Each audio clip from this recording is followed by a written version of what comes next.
about the valence bond theory. Initially, the first attempt was there to explain the nature of bondings in the coordination compounds, and that was made by the Vernier. है ना, हमने Vernier theory पढ़ी थी और उसमें देखा था कि that was an attempt was made for nature, explaining about the bondings, nature of bondings that are present in the complexes. But the modern eras or the modern scientists could not understand that theory of Vernier, so they basically modified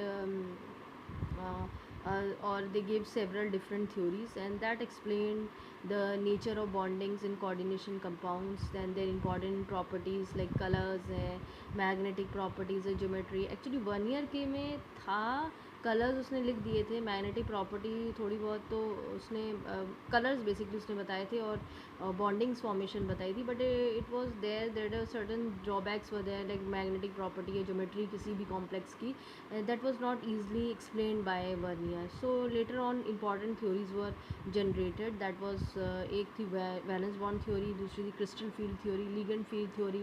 अब धीरे धीरे सब cut गई हैं, अब only the one theory is been remaining in your course, that is valence bond theory.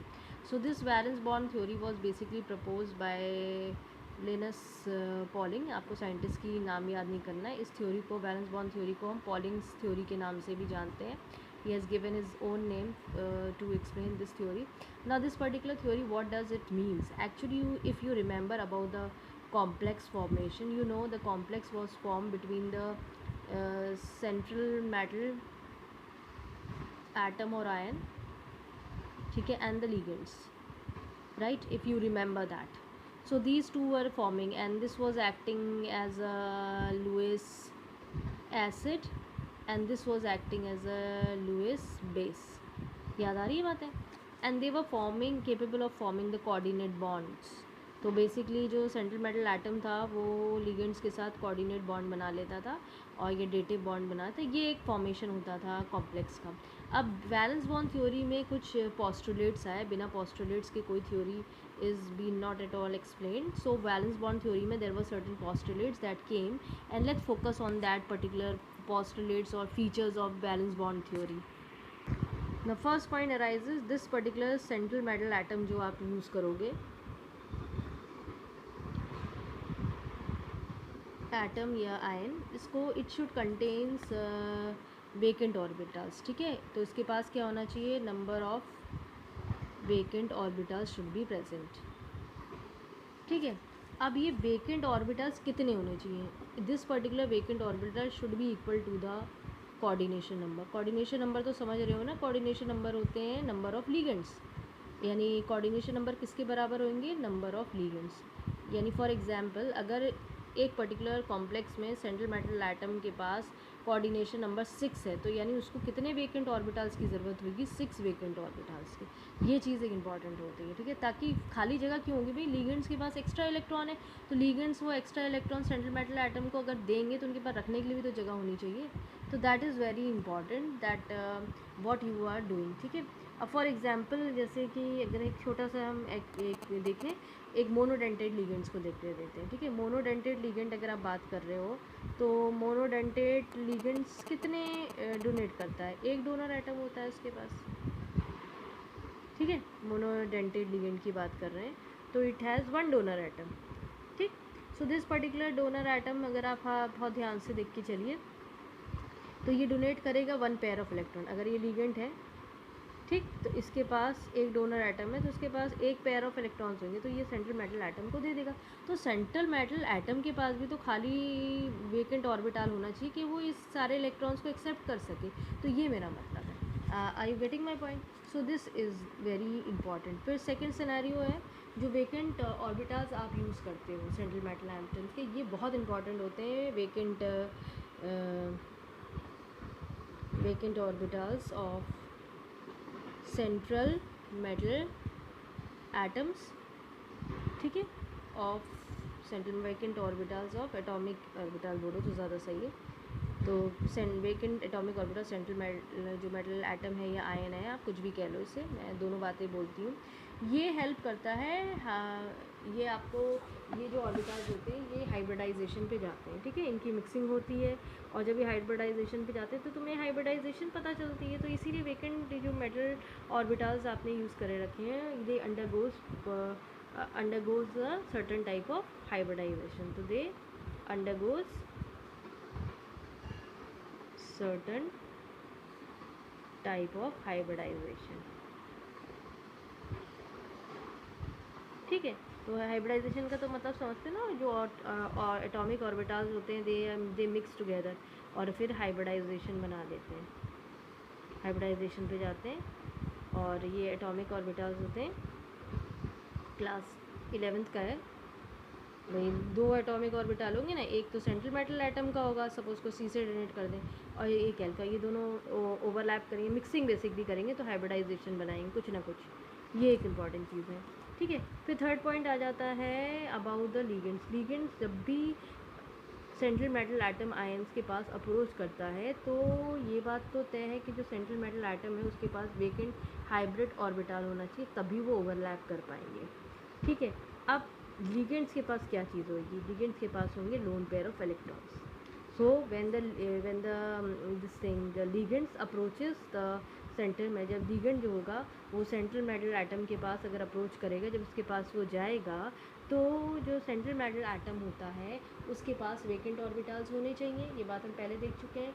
और जो ligand होंगे उनके पास क्या होना चाहिए, लोन पेयर ऑफ इलेक्ट्रॉन्स, और इनके पास क्या होना चाहिए, वेकेंट हाइब्रिड ऑर्बिटल। तभी ये लोग आपस में ओवरलैप करेंगे, और ओवरलैप जब करेंगे तो ये अल्टीमेटली इनकी दोस्ती बन के क्या बना लेंगे ये लोग, they will form coordinate covalent bond, right. Ligand अपना देंगे सेंट्रल मेटल एटम को और कोऑर्डिनेट कोवेलेंट बॉन्ड बना लेंगे। अब नेक्स्ट आता है सेंट्रल मेटल एटम और आयन जो थे वो रिमेन एटम आयन जो होते हैं उसमें आपको कुछ चीज़ें ध्यान देनी है कि जो नॉन बॉन्डिंग इलेक्ट्रॉन्स होते हैं इसमें कौन से होंगे, non bonding, they remains unaffected and they do not part in bond formation, यानी केमिकल बॉन्डिंग में नहीं पार्टिसिपेट करेंगे, क्योंकि भाई जाहिर सी बात है जब तुम इलेक्ट्रॉनिक कॉन्फ़िगरेशन लिखोगे किसी भी पर्टिकुलर सेंट्रल मेटल एटम का तो वेकेंट ऑर्बिटल्स तो अलग की बात है, लेकिन उसमें दूसरे भी तो इलेक्ट्रॉन्स होते हैं जो ऑर्बिटल्स में भरे होते हैं, वो इलेक्ट्रॉन जो ऑर्बिटल्स में प्रेजेंट हैं वो बॉन्ड फॉर्मेशन में पार्टिसिपेट नहीं करेंगे। अब दूसरी चीज़ होती है कि बॉन्ड जब बनाएंगे लोग तो भरने की बात आती है, तो ये फॉलो अप करेंगे हुन्स रूल्स ऑफ मैक्सिमम, ठीक है भाई। अगर एक ऑर्बिटल में तुम इधर जाओ और हम इधर जाएंगे, है ना, ऐसे अगर एक सिंगल है, यानी पहली बात करी जाए हुन्स रूल के, पहले एक एक पहुँचे फिर पेयरिंग होगी, ये तरीका होता है हुन्स रूल का, है ना। लेकिन यहाँ पे क्या हो गया, अगर स्ट्रॉन्ग लिगेंड आ गया तुम्हारे पास, इफ़, तो स्ट्रॉन्ग लिगेंड्स हैं भाई, होता है ना कोई पावरफुल इंसान आ जाए तुमसे तो तुम वो कहेगा हटो यहाँ से, तो तुम्हें हटना पड़ेगा चाहे तुम्हारी सीट हो भी या ना हो। तो यही चीज़ होती है कि अगर स्ट्रॉन्ग लिगेंड्स उस कॉम्प्लेक्स में मौजूद हैं देन इलेक्ट्रॉन्स की जो पेयरिंग होती है वो अगेंस्ट द हुन्स रूल होती है, ठीक है। So electrons are forced pair up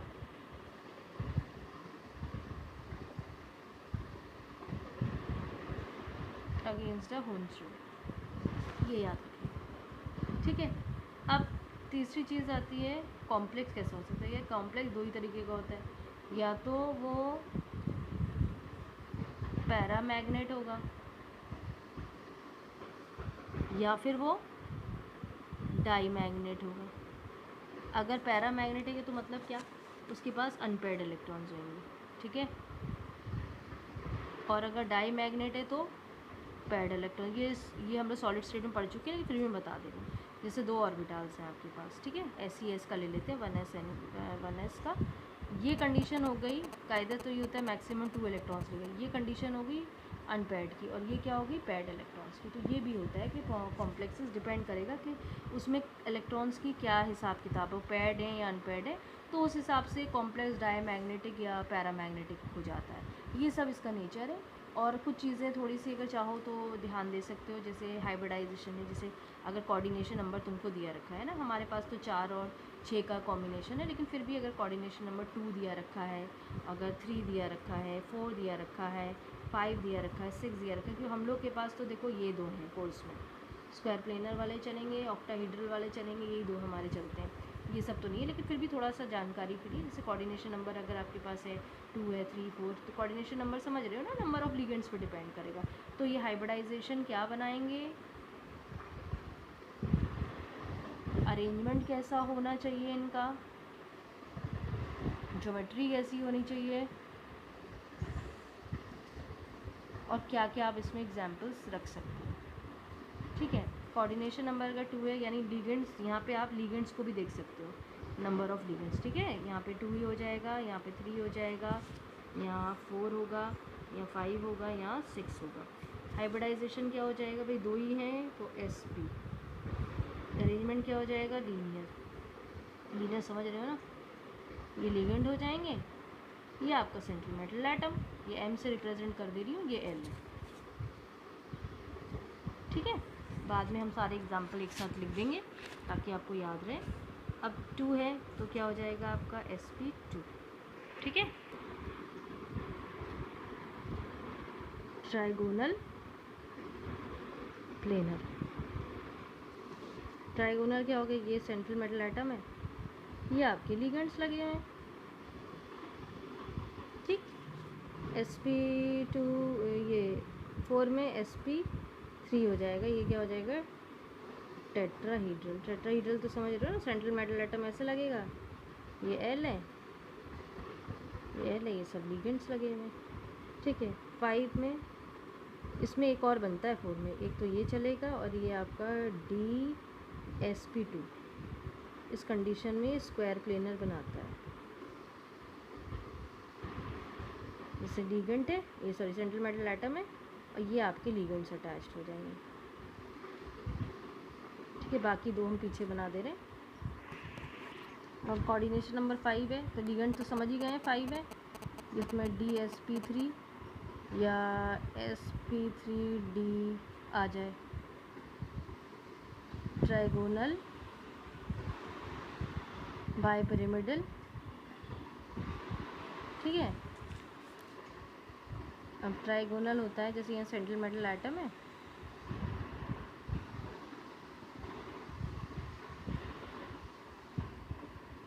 ये आपकी लिगेंड्स अटैच्ड है। अब बाइपिरामिडल यहाँ से भी उठा दी, यहाँ से उठा, कैसा ही बच्चा कैसा ही बना सकता है, इसमें बहुत से डायग्राम्स होते हैं। ठीक है, और ये आपका D2sp3 आ जाए या sp3d2 आ जाए, तो ये आपका ऑक्टाहीड्रल। ये तो बहुत इम्पॉर्टेंट है, बोर्ड में बहुत पूछा जाता है ऑक्टाहीड्रल कॉम्प्लेक्स, क्योंकि इसमें इनर ऑर्बिटल कॉम्प्लेक्स और आउटर ऑर्बिटल कॉम्प्लेक्सेस भी हैं ना, तो इसीलिए इम्पॉर्टेंट हो जाता है। तो ऑक्टाहीड्रल है, ऑक्टाहीड्रल में स्ट्रक्चर यहाँ बना देती हूँ, ऐसे बनेगा, बराबर बना लेना, थोड़ा मेरा पेन का वो रहा, और you can put it L condition है। ठीक है, इसमें बहुत से एग्जांपल है, एक आध में लिख देती हूँ, बाकी you can see it. Coordination number तुमको यहाँ दिखेगा 6। ठीक है,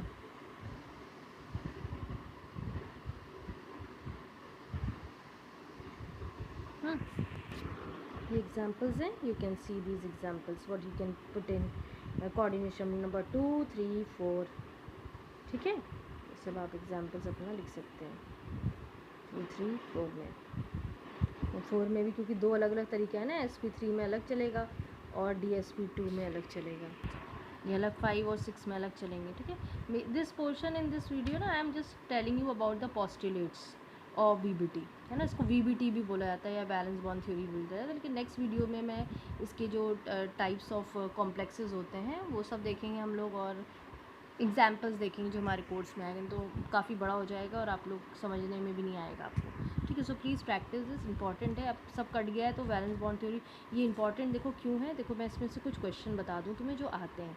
पॉइंट क्या है, इसमें आपको पूछा जाएगा कि मैग्नेटिक प्रॉपर्टी बताओ, ठीक है। जब आप पढ़ लोगे तो आप सब बता पाओगे। दूसरा हाइब्रिडाइजेशन बताओ, फिर स्ट्रक्चर बनाओ, ज्योमेट्री बता दो, ठीक। ये मतलब ये तो पेटेंट है। फिर क्या है, मैग्नेटिक में समझ रहे हो ना, या तो पैरामैग्नेटिक होंगे या डाईमैग्नेटिक होंगे, ठीक है। ये पेटेंट क्वेश्चन है जो आना ही आना है इनमें से, मतलब ये every year it will come. तो ज्योमेट्री में डायग्राम बनाने के बाद एग्जाम्पल कुछ दे दिया जाएगा, तो उससे रिलेट क्वेश्चन है, कोई एग्जाम्पल दे उससे पूछा जाएगा कि कौन इसमें लिगेंड है, कोऑर्डिनेशन नंबर, हाँ एक और नंबर है इसमें, कोऑर्डिनेशन नंबर पूछा चला जाएगा आपका, भैया इसका कोऑर्डिनेशन नंबर बताओ कितना होगा, है ना।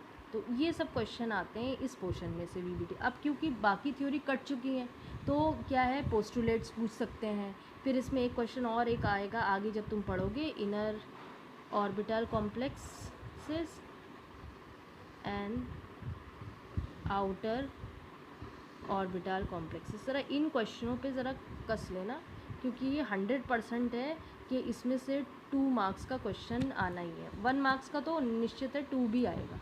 तो this portion is very very important. BBT काफ़ी इंपॉर्टेंट थ्योरी है, इसको आप इग्नोर नहीं कर सकते। क्वेश्चन 100% पेपर में हर साल, every year it is coming. So please don't ignore this BBT.